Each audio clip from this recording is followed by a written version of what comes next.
Money doesn't teach lessons, it just charges tuition. And by the time you finally learn something, your wallet's already dropped out of school. Fact 1. The Future You Scam, aka the most expensive person you'll ever meet. Everyone thinks future me is going to be smarter, richer, and somehow have their life together. That's why present you keeps buying gym memberships, new planners, and $400 worth of groceries that rot in the fridge. You're not budgeting, you're outsourcing your discipline to a person who doesn't exist yet. Psychologists call it temporal discounting. I call it financial fan fiction. You imagine a version of yourself who meal preps, invests, and remembers to cancel free trials. But when the bill comes, it's still you. Same Wi-Fi, same bad decisions, just older and angrier. It's the same logic that justifies every "I'll start saving next month" conversation. You think your future self is this flawless accountant who will undo years of impulse purchases like some budgetary Jesus. Spoiler, that person is eating leftover takeout and ignoring credit card statements right now. We treat our financial lives like a time travel drama where future me is the hero. But he's not saving you. He's already filing for bankruptcy because past you keeps buying scented candles and pretending they're investments in mental health. Lesson learned too late? Future you doesn't exist. There's only broke you with Wi-Fi and slightly older you with regrets. Fact 2. The sale that robbed you blind, aka how discounts.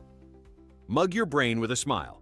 You don't save money during a sale, you just get robbed politely. The red tag, the 70% off, the fake urgency timer, it's not a discount, it's psychological warfare with better graphic design. Here's what actually happens. Your brain sees the word sale and immediately shuts off its financial firewall. The logic processor goes offline, and suddenly you're convinced buying a fifth pair of sneakers is an act of fiscal responsibility. You walk out of the store bragging about how much you saved, ignoring the part where you spent $200 you didn't plan to. That's not saving, that's just losing money slower. Marketers have mastered this trap for decades. It's called anchoring bias. They show you an inflated original price, then slash it dramatically so you feel like a genius for buying it. The only thing they really discounted was your self-awareness. That limited time offer you fell for? It's been running since 2015. The most dangerous sale is the one that feels like a win, because you don't notice the dopamine hit turning into a debt hangover until your credit card statement shows up looking like a crime scene. You tell yourself, "At least I didn't pay full price." No, you just paid extra for the illusion of victory. The lesson everyone learns too late. Sales don't save you. Money. They just rebrand your impulsivity as strategy. Fact 3. The subscription graveyard, aka how your bank account became a charity for apps you forgot about. Somewhere out there, right now, a $9.99 subscription is silently draining your account. And you have no idea what it's for. It's not fraud, it's worse. It's that meditation app you downloaded during your New Year, New Me phase in 2021 and haven't opened since the third week of January. Modern finances aren't ruined by big purchases. They're suffocated by digital mosquitoes. Netflix, Spotify, Audible, cloud storage number 7, that random fitness app that promised you abs by Christmas. Together, they form your own personal subscription graveyard. Each one tiny, harmless, automatic. Until you realize you're paying more for unused memberships than your grandparents ever spent on rent. Companies love this system because it monetizes laziness. They design cancel buttons that might as well be written in hieroglyphics, bury settings inside 5 layers of menus, and send cheerful, "We've renewed your plan" emails like they're doing you a favor. It's not automation, it's slow-motion theft you agreed to. Psychologists call it the pain of paying. Subscriptions remove it. You don't feel the sting, so your wallet keeps bleeding out unnoticed. You tell yourself, it's only $10, but $10 times 10 apps times 12 months is a masterclass in self-delusion. The financial lesson everyone learns too late? You're not budgeting, you're crowdfunding your own poverty one auto-renew at a time. Fact 4. The treat yourself trap, aka how self-care became financial self-harm. You know that little voice that whispers, "You deserve this"? Yeah, that's not self-love. That's your inner financial assassin disguised as a life coach. Somewhere along the way, treat yourself stopped being a moment of indulgence and became a full-blown economic strategy for people in emotional distress. It always starts innocently. Bad day at work? Latte therapy, rough week, spa day, survived a meeting without screaming? Congrats! Here's a $200 pair of confidence shoes. The marketing industry saw your pain, gave it a pastel filter, and sold it back to you with free shipping. The truth is brutal. Most self-care spending is just emotional damage control with worse math. You're not fixing burnout. You're renting temporary serotonin at 19% interest. Retail therapy doesn't heal. It hides the wound under a receipt. The high lasts 5 minutes. The debt lasts 5 billing cycles. And brands know it. They've weaponized your need for comfort.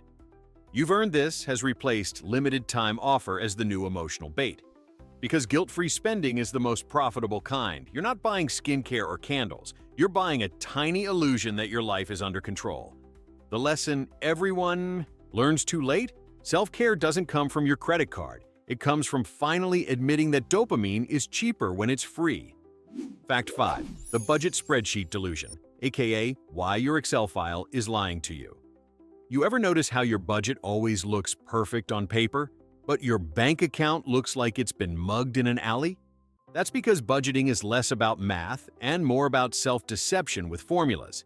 Your spreadsheet isn't a financial plan. It's fan fiction starring a responsible version of you that doesn't exist. We all start with noble intentions. You color-code your categories, set monthly limits, even throw in a motivational quote at the top like discipline equals freedom. For the first 3 days, you're a financial monk. Then, Friday night hits. Suddenly, entertainment includes cocktails, sushi, and an Uber XL because safety first. The spreadsheet doesn't record that. It just politely waits for you to lie to it on Sunday. Here's the psychological glitch. We treat the act of planning as if it's the same as doing. Writing, "Save $300 this month," feels almost identical to actually saving $300. Same dopamine, zero results. It's a budget placebo, a digital comfort blanket for your denial. And don't even get me started on miscellaneous.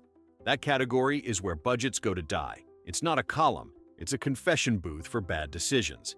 The lesson everyone learns too late? A spreadsheet doesn't save you money. It just gives your financial chaos a prettier layout. Fact 6. The credit card mirage, aka how you mistook borrowed money for confidence. Credit cards are like charming liars. They make you feel rich, respected, and in control right up until the bill arrives and you realize you've been flirting with debt disguised as luxury. That sleek metal card in your wallet? It's not power. It's permission to buy your own future anxiety in monthly installments. The psychology is diabolical. Swiping doesn't feel like spending. It feels like winning. You're not handing over cash. You're performing a magic trick where the consequences vanish behind a contactless beep. And the worst part? Your brain actually rewards you for it. Dopamine floods in, whispering you're successful, while your interest rate quietly prepares to eat your soul. Credit card companies know this. That's why they market rewards points like they're golden tickets instead of debt bait.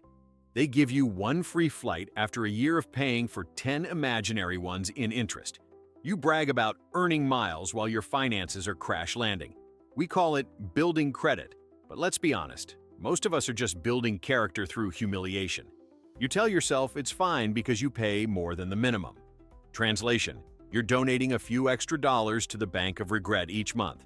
The lesson everyone learns too late? A credit card doesn't expand your possibilities. It just delays your panic. Fact 7. The lifestyle inflation epidemic, aka how every pay raise turns into a bigger cage. Remember that magical moment when you got a raise and thought, finally, I'll start saving? Yeah, that lasted about as long as your old paycheck did. Because the minute your income went up, your brain immediately whispered, you deserve nicer things. And suddenly, nicer things included everything from artisanal olive oil to a car that costs more than your yearly rent. This is the silent killer of financial progress, lifestyle inflation. It's not about greed, it's about comfort creep. You convince yourself you've earned upgrades, the premium coffee, the designer hoodie, the bigger apartment, and before you know it, your higher salary has been kidnapped by your own expectations. You're not living better, you're just living more expensively. Here's the cruel joke. Every time your paycheck grows, so does your definition of normal. The apartment that once felt luxurious now feels small. The car that once turned heads now feels outdated. You're chasing satisfaction on a treadmill powered by your own insecurity. Economists call it the hedonic treadmill. I call it the world's most expensive hamster wheel. You're working harder, earning more, but feeling exactly the same, just with higher monthly payments. The lesson everyone learns too late? If your lifestyle expands faster than your savings, you're not leveling up, you're just upgrading your debt. Fact 8. The emergency fund that magically disappears every weekend, aka how you keep mistaking brunch for a crisis. Everyone swears they're building an emergency fund until Friday night hits, and suddenly that rainy day money looks suspiciously like mimosa money. You promise yourself you'll replace it next paycheck, but deep down, you know that account's not a safety net. It's a revolving door for your bad decisions. It always starts noble. You open a savings account, label it "Do Not Touch," and feel like an adult for about 5 minutes. Then a friend texts, "We're doing bottomless brunch." Boom! Emergency. Emotional emergency. You tell yourself, mental health counts, right? Sure. But apparently, your mental health needs avocado toast and a $60 hangover to function. This is how most people go broke responsibly, by giving every impulse a financial costume. It's self-care. It's networking. It's once in a lifetime. Yeah, well, so is bankruptcy. You're not spending from your emergency fund, you're funding the emergencies you create. And let's be honest, your unexpected expenses aren't hospital bills or car repairs. They're concert tickets, impulse vacations, and that limited edition hoodie that won't restock. Spoiler, it will. The only thing that won't restock is your savings account. The financial lesson everyone learns too late? Your emergency fund isn't supposed to save your weekend. It's supposed to save your life. Facts 9. The financial advice illusion, aka why you keep taking money tips from people who are broke. For some reason, everyone with a Wi-Fi connection and a personality disorder thinks they're a financial guru. Your uncle who still lives with his ex-wife because it's cheaper. Your friend who calls Dogecoin a retirement plan. Even that guy on TikTok recording money hacks from his mom's basement, all ready to fix your finances while theirs are actively on fire. The problem isn't the lack of advice, it's the abundance of confidence. We've created a culture where the loudest voice in the room automatically sounds like the richest. So you follow strangers' wealth tips that range from "just manifest it" to "buy 3 rental properties," as if your credit score could survive a gentle breeze, let alone a mortgage. And don't forget the self-help industrial complex. Smiling millionaires on YouTube selling you courses about escaping the rat race. You pay $499 to learn how they escaped by selling you that course. It's like a pyramid scheme, except the pyramid is made of motivational quotes and false hope. Here's the dark truth. People don't give financial advice to help you. They do it to validate themselves. Your broke friend telling you to invest in yourself isn't wrong, but maybe he should invest in rent first. And those influencers screaming, "Money is just energy?" Yeah, and yours is getting drained directly into their affiliate link. The lesson everyone learns too late? If someone's getting paid to teach you how to get rich, congratulations, you already made them rich. Fact 10. The retail therapy. Myth, aka how you keep treating financial wounds with a credit card band-aid. You don't need therapy, you need dopamine, and apparently your brain thinks it's hiding in aisle 7. Retail therapy is the adult version of giving a crying toddler a lollipop. It works for 5 minutes, and then you're just sticky, broke, and still upset. We've all been there. Bad breakup, stressful week, existential dread, and suddenly you're at Target convincing yourself that new throw pillows will fix your personality. You swipe your card, get that temporary rush of control, and walk out feeling like your life just got an upgrade. Then the high fades, and you realize you've basically paid $80 for the emotional equivalent of a sedative.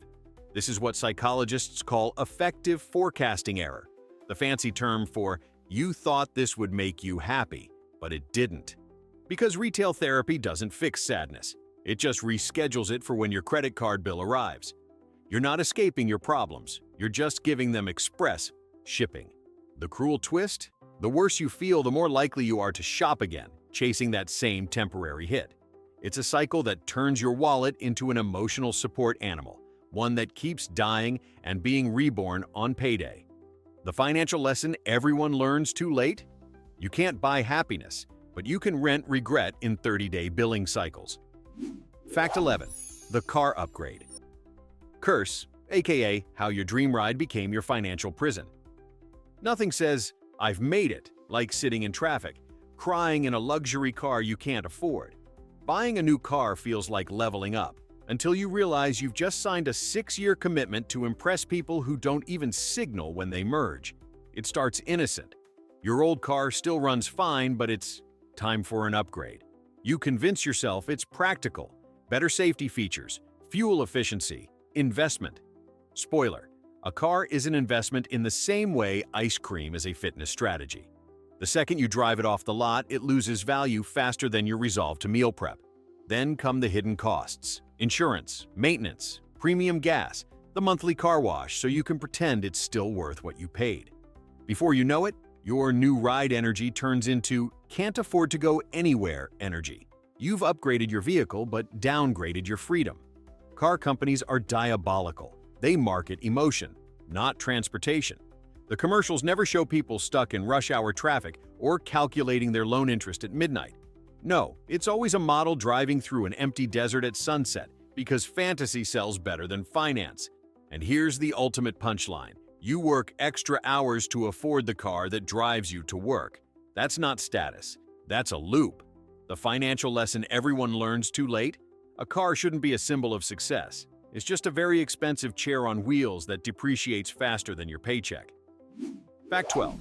The vacation debt disaster, aka how you paid interest on your happiness. Ah yes, the sacred modern tradition. Going broke for the privilege of pretending you're not broke. The vacation. You tell yourself you need this trip. "I've earned it," you say, swiping your credit card like it's a boarding pass to emotional stability. Except it's not. It's a down payment on future regret. You book the flights, the hotel, the excursions, all under the delusion that future you will handle it.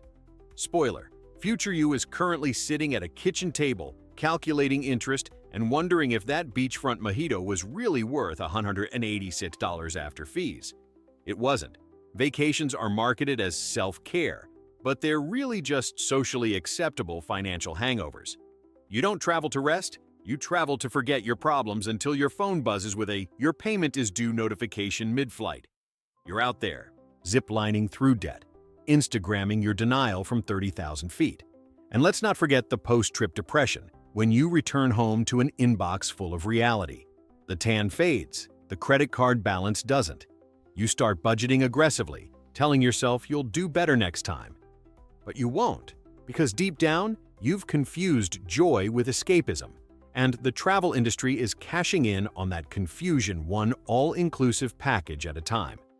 The financial lesson everyone learns too late? If you have to finance your happiness, it's not a vacation. It's an emotional loan with bad terms. Fact 13. The side hustle hallucination, aka how you accidentally built a second job. You hate. Welcome to the modern fantasy. You're not broke, you're entrepreneurial. Because nothing screams financial freedom like juggling 3 side hustles, 4 caffeine overdoses, and 0 actual free time. Somewhere along the way, extra income became a euphemism for working yourself into an early grave for a slightly nicer Uber ride. It starts with good intentions: a little Etsy store, a TikTok channel, a freelance gig on weekends. You tell yourself it's temporary, just until I save up. But then you blink, and suddenly your hobby has deadlines, customer complaints, and spreadsheets that look like corporate warfare. You didn't escape the 9-to-5. You just built another one without benefits. The internet sold you the dream of passive income, but forgot to mention the active burnout part. Influencers call it hustle culture, but it's really just capitalism's way of saying, work twice as hard for half as much. You're not building wealth, you're auditioning for exhaustion. And the cruel irony? Most side hustles don't even make enough to justify the stress. You could have earned more money by simply not buying coffee out for a month. Instead, you're learning SEO at 2 a.m., while your main job emails you about a quick update. The financial lesson everyone learns too late? If your side hustle doesn't buy you freedom, it's just a side prison with Wi-Fi. Fact 14. The one day I'll start investing lie, aka how procrastination stole your retirement and your dignity. Ah, the sweetest lullaby of broke adulthood. I'll start investing soon. You whisper it like a promise every January, every bonus season, every time your friend mentions compound interest, and you nod like you understand what that means. Meanwhile, your money's sitting in a checking account earning less interest than a rock. Here's the harsh math. Every year you wait to invest isn't neutral. It's negative. You're not taking your time. You're letting inflation mug you in slow motion. While you debate which app to use, your future self is out there eating cat food and wondering why past you thought avocado toast was a retirement plan. The irony? You'll research a $30 blender for 2 days, but won't spend 20 minutes setting up an index fund that could actually save your life. You think investing is risky, but ignoring it is like saying, "I'll just wing it" to gravity. The market isn't your enemy. Your procrastination is. And don't even start with the "I don't have enough money to invest" excuse. You had enough for takeout, streaming subscriptions, and that gadget you used once. You don't need a fortune. You just need a calendar and the ability to click confirm. The final financial lesson everyone learns too late? You don't lose money by making bad investments. You lose it by making none. So, which of these financial lessons sucker punched you the hardest? Tell me in the comments before your next responsible online purchase.